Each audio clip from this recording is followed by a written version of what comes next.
just in my studio. It isn't actually like a four-wall studio. I feel like half of it is open to the elements, and so there's just so much like texture and so much vividness and so much color. And the reason why I put that brown wall, I guess, that brown mountain, was, well, even in one of the paintings there's like this brown mass. And we were just we were going on a picnic, and we passed by the side of this mountain, and I actually didn't realize that there are so many shades of brown. There's like green brown, blue brown, purple brown, as in parang revelation siya for me. Like, and it was so, like, the experience of it was very just like sensual. It's like so squishy. I mean, usually pag naisip natin mud is like, ew, mud, but like that mud was like a whole different experience for me. So that's where that came from. And it's always interesting to see whenever I work on my paintings here, it's always set against the backdrop of our garden, and like around the house is so like detailed. This kind of interaction between my works and, or like, the painted surface and like the reality of my everyday living is blurred in the studio. And I guess I kind of wanted to simulate or copy that experience, of having like of it being blurred, the painted surface and like the background. And so, which is why my paintings aren't on, well, the main painting isn't on the wall, which is why I have a painted wall, is to kind of to copy that experience. Yeah.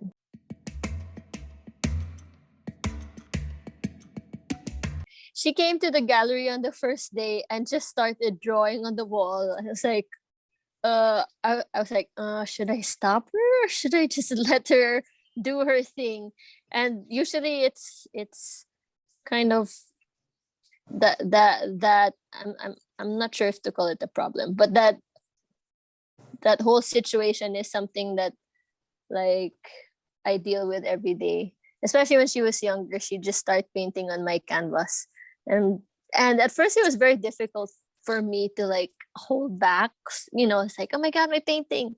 But then it became an exercise in actually like letting go to forces like beyond my control, which is actually a relief, considering painting is such a practice that we do like in solitude, and usually things are within like our control. So having another factor and kind of like learning how to adjust to that, to her, I think it's like a nice reflection of like the intersection of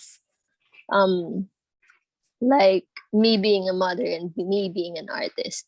It's like I feel like I've learned how to integrate these aspects of myself, and not like me as an artist, me as a mother. Like, there are no clear boundaries. For me, it's just like all one thing. So, how kids, I don't know if you have kids, but how kids are, when you're doing something, they always want to be part of it. And the artist thing to do would be like, no, don't touch my work, do something else. But I know that was a really big revelation for me, to just let go of that. And maybe I wrote something a while back that I wrote that, like, building this image of myself as an artist is something I've been doing almost in my entire life. And like suddenly becoming a mother, and realizing that there is something greater than that image I have built for myself. And but and oh wait, what did I say again? And maybe the source, because you know the source of energy we like, the creative energy we use for art making, is also actually the same energy we use for being a good parent. Yeah. Wait, you can have that. Yeah. No, cereal. You asked it at Denise. Sorry. The same creative energy we use for creating artworks is actually the same creative. I can use that creative energy for also becoming a good parent, because we have this like whole idea that if you're a parent, you can't be a good artist, or like if you want to be a good artist, you can't be a parent. And so I was just like, how do I mediate that? How do I feel like I can be a good parent and be a good artist? So that's what like I wrote a few months ago, something about the source of energy for being a good artist is also the same for being a good parent. Therefore, if I'm a good parent, I can also be a good artist. It's like the same.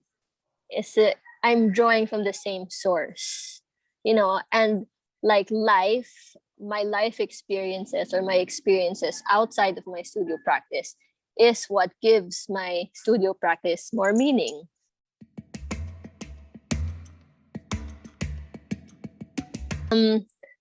I've used green screen a lot before, and that persona of like the green mask, it has been like part of my video, how do I say this, exploration for a while. And it was nice this time because I got to include her. And the green, for me, the green mask is like, because the green is like a very flat color, but that green is also, I don't know, green is so many things for me in my practice. It isn't just like the color, like a flatness, but green is also like a gateway, because I use it for green screen editing in my past videos. So that metaphor of like green being a portal, and also green being the background of all my works, and me being green. So it's like all these intersections, I guess, of what green is and can be for me. And so that the video work is actually a work in progress, and it's supposed to be, because I want to like edit it so that me and Yana can actually like be the painting. So it's like layering us over the paintings. But I guess that's just part one, because it's just becoming the portal. It isn't like we are the portal yet. It's just like we're on the way there.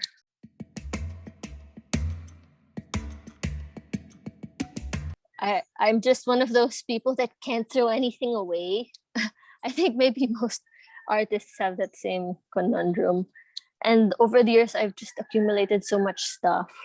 I mean, it's all art materials, but so when I'm working, I have all these materials in the studio, and Yana is also just like doing her own thing. So like it's kind of a technique for me to keep her occupied too when we're at the show, and for me to show like our projects together, because she paints the rocks, she puts glitters in them, and the green clay sculptures, if you notice, are actually hers. So it's just like combining like our everyday life with my own artistic practice. So that's what the spiral represents. It's like painting maybe as a process through which we can transform ourselves, or which we are able to view ourselves and kind of recreate ourselves over and over again.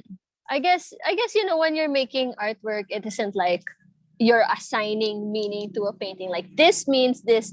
I don't think that's how meaning is created. And definitely it's not created by the artist. But having no well, of course there are words. There are always words, but the words always point like to the enigma. And then when you talk about enigma, it,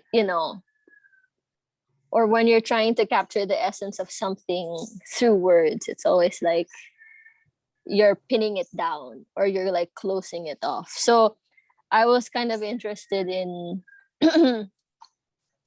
how maybe as in our artistic practice, it, it's always trying to capture something that is fleeting or is the enigma or is the mystery or is something that maybe can only be felt. I wanted to do like a giant sunflower painting that was also a maze. That's actually a maze. It's supposed to be a maze, but it could also be like a mandala. I realized when I was painting it.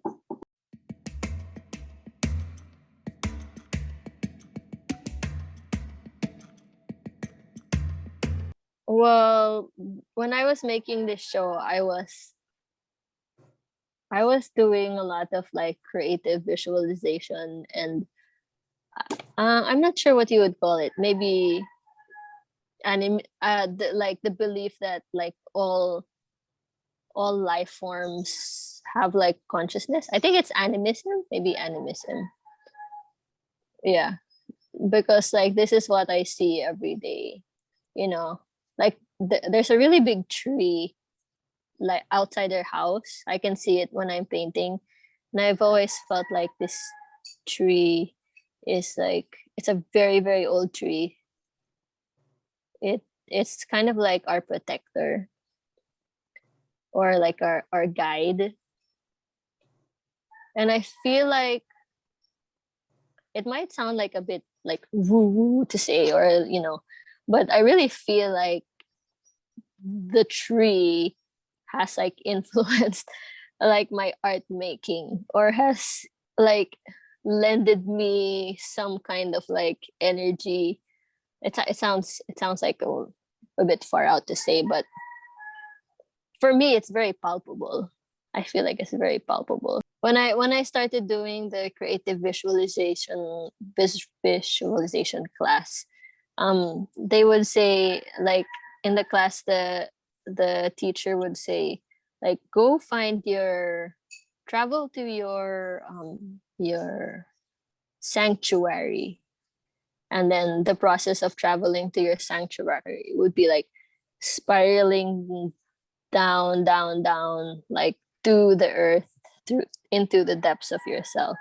And surprisingly, at the end of the pathway, I found myself at the base of the tree. So like you know what they say about these things. It's like one thing I was thinking about, one phrase I was thinking about a lot was like our imagination bridges the gaps between worlds, between like the physical world maybe and let's say the spirit world. You imagine what your sanctuary would look like, but the our imagination, maybe especially also as artists, is like something that is very real for us, and for other people it may not. They may I maybe social like conditioning also. Like, you know if you imagined it can't be real. But for me, I think it's the opposite. It's like because I imagined it, maybe my imagination is the bridge that bridges like what we perceive as the physical reality to like another dimension. Well, for one thing, like the color, if like you're driving, because we have a tricycle, we're always like driving around in the tricycle, and my experience of like being in the tricycle is like a very like, because when you're in a car, everything is closed. You don't smell anything. I mean, the wind is just like, you don't feel the wind, and the colors are a bit different. But like, as I was talking about my studio, it's like half open to the elements. That's what the experience of riding a tricycle in the province is. It's like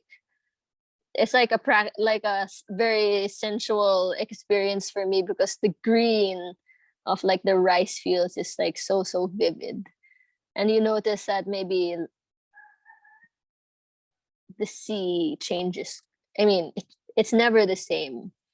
So maybe the the vividness, or it's not the vividness of nature, that color palette of being in the province, and like so many, and the mud, there's so many shades of brown, so many shades of green, something that I try I try to capture in the color palette of my works.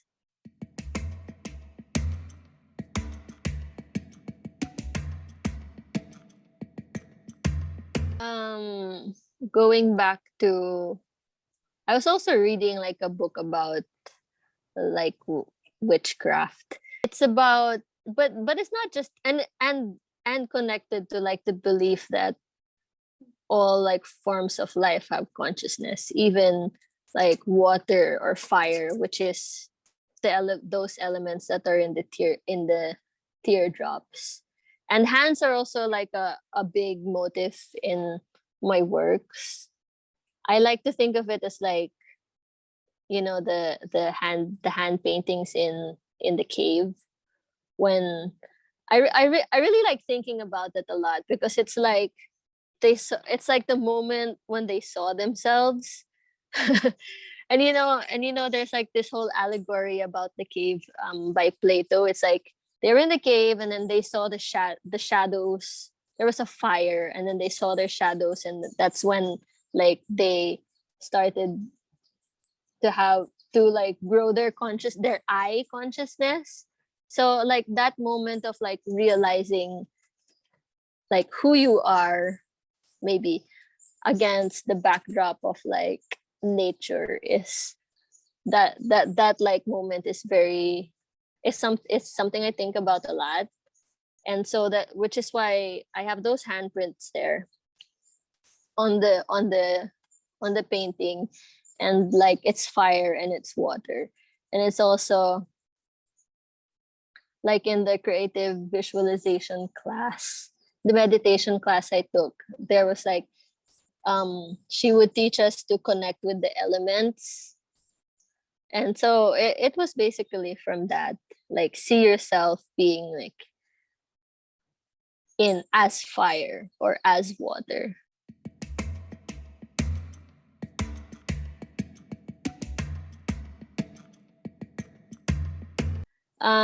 Yeah, so I think about cave painting a lot. And cave painting is also a theme I come back to over and over again in my works. Like I've made cave paintings before, and that was actually like a sculpture I made for another work, but it was never shown here. And it's like it was never shown, yeah, here in the Philippines. So I was like, I want this to be part of it, because it's all interconnected, and yeah, it's all interconnected.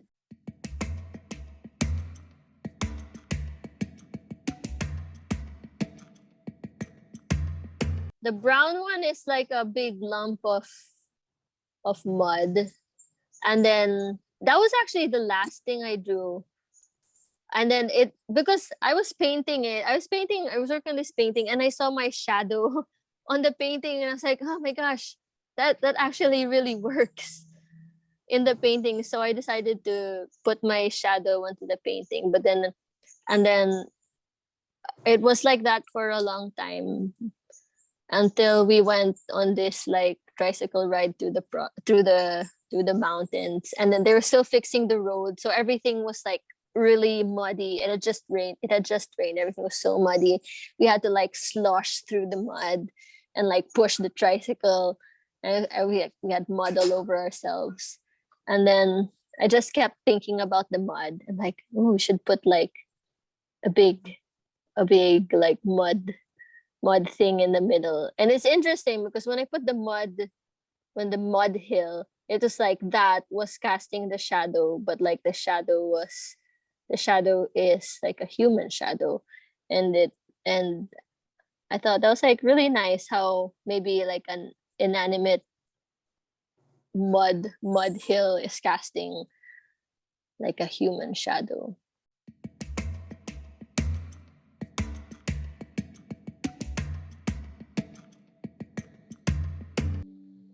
Okay. I want to talk about the picture of the pandesal because that's like a pivotal moment in my life. um do you know the picture of the pandesal? It's the one with like the green border stuck on the wall. That and it has like the passing of time. Um what else is there? Intuitive abundance, nourishment in many forms, um, elemental exchanges, I think. Yeah, that was like a very important moment in my life. We were camping, and then like in the morning we just had like this fun. It's like a very mundane moment for, I guess, for most people, but like looking when I was there, I was like, oh my god, this is what art is. Or this is what art should be. Because it's so simple. But at that moment, like I felt so free, because we in the pandesal was heating on like the embers of like the prior night's bonfire. And then there's a 2x2 gin bottle, and we were heating up like water from the river for our coffee. And it just felt so luxurious in its simplicity. And I started thinking about like, yeah, intuitive abundance, like what does abundance mean for me, and how maybe all these, like, because there's fire there and there's water, there's nourishment, there's me, how we are all like transformed in that moment. And like what else did I write on there? The passing of time. Yeah, the passing of time, because like the fire had already died, so it was just the embers. And how nourishment in many forms is just not like food as nourishment, but the whole experience of like just being there, and maybe emotional nourishment or like spiritual nourishment. And that picture is actually what was printed on the big tarp, which I cut up on the floor. So it's like a giant picture of that pandesal. And then I was like, maybe I wanted to make like, I wasn't planning on cutting it up. It was supposed to be like a carpet, but then thought maybe it would be more interesting for it to be like a maze or like a kind of map. And the idea of the map is also in the blue painting with the shadow. So I was thinking about the painting kind of like as a map as well. And then what else? The music. Yeah, the music. I'm actually very proud of the music because it's my first time to like professionally record music. And I had grown up as a classical violinist, and I never really knew what to do with it. to do with my classical music abilities, because yeah. And then I don't know, so it's my first time and I feel like every time I play my music, it feels like it it well, when I first started recording, we are talking about it, it felt like water in some way, like being somewhere far away, or being like deep underwater. Some parts of it felt like, yeah, like an underwater place, and some some music felt like raindrops. I don't know. That's just like my perception of it. And yeah, the music is, I felt like it really brought everything in the show together, like, to really like bring you into my world. um yeah, and it's something that I want to continue doing, definitely. The music, I want to like create a, maybe a whole, like a compilation of all my tracks, and I don't know, see what we can do.